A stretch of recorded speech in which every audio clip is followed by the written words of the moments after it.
Hey, it's Thursday, time for another Chin-Wag.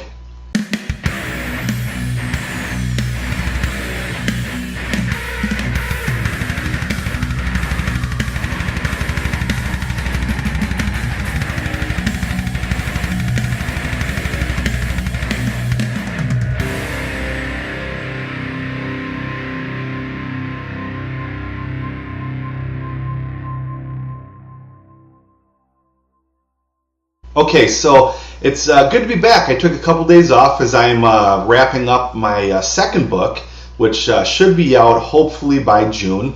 I'm in the process of doing that because I need to get it off to the editor. So that's why I'm kind of hit and miss with the chin-wags. However, I've been noticing some conversation, mainly from people that are on staff at churches, about people saying, well, all I did was vent my frustrations, or I showed my true colors at the church, and the leadership, they got upset with me. One person actually got dismissed because of their transparency, and I started thinking to myself, oh, you foolish people.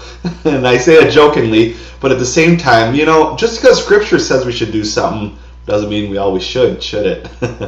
Well, I choose to look at it a different way. I think we should do it. Let me talk to you a little bit about how church politics works, how being on staff at a church works. When a person comes into a church and chooses to be a part of it, and they have a hang-up, whether it's being faithful to their spouse, adultery, substance abuse, abusive, whatever the situation is, the church welcomes that. In fact, we would flag that as being good for business because that's what the church does. That's what we do. That's how we help people out. Those sort of people, great for business. Okay, now again, I'm just showing you a transparent look at how a typical church is going to work, which is why you need to be careful about letting too much out of the bag.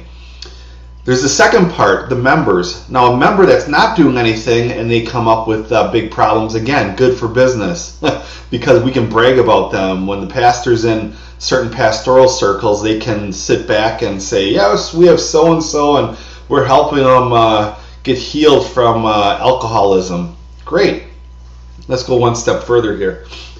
Now you have the member that's teaching Sunday school, and this member comes up to whoever they're accountable to in a small church, typically the pastor, and says, boy, I just love all the stuff that's going on here in the Sunday school class or working with the boys or girls or whatever. But could you keep me in prayer because, boy, I stumbled and looked at pornography the other night, something that I haven't done in years.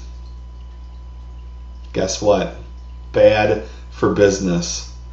This is usually when we end up hearing from the church that, I think there's some issues in your life that you need to work on, and so therefore we're going to have you sit back for a little bit before we let you continue on with ministry.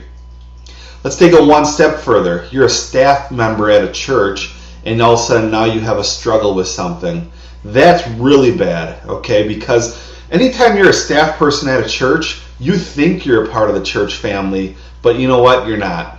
Sadly, you're not. It's the rare occasions where you truly are. I really make an effort to, even though we're a small staff, make everyone feel like they're family. But the fact is that you're not sometimes, because there is a board. This is one step further. There's a board that talks to the pastor, but then the pastor has his little clique of people that he really talks to. These are the ones that usually are the movers and shakers in the church fiscally, and that he really listens to and really can ultimately be the puppet to these people. And so when you're a staff member and you say, gee whiz, I'm really hung up on this or that, well, guess what? Bad for business. You're gone. Because you're in a spotlight ministry, and if somebody finds out that so-and-so took a drink the other night, oh my gosh, what's going to happen? Get rid of them.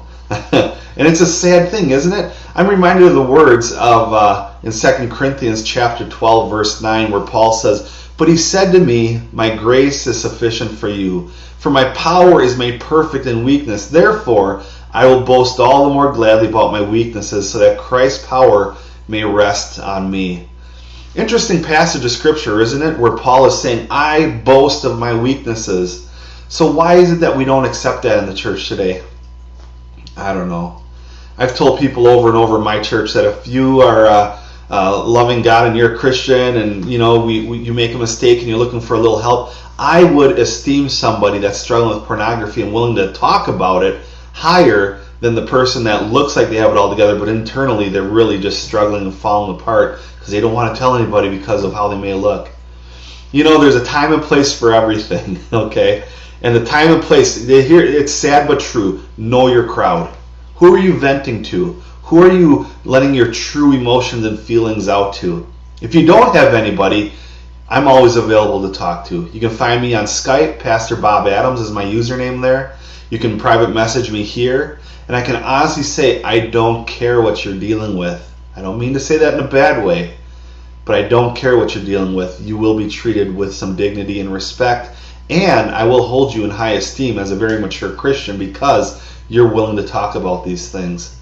Hey, it's very important to find a circle of friends that you can do this with, whether it's here on That's Not My God or a Facebook friend. Find somebody that you can be open with and know your audience. Sometimes it's not so good to boast of your weaknesses to those when you're in a place of power. Sad but true, isn't it? Love to hear from you. info@that'snotmygod.com. Post a comment right here if you'd like, and we'll talk to you soon.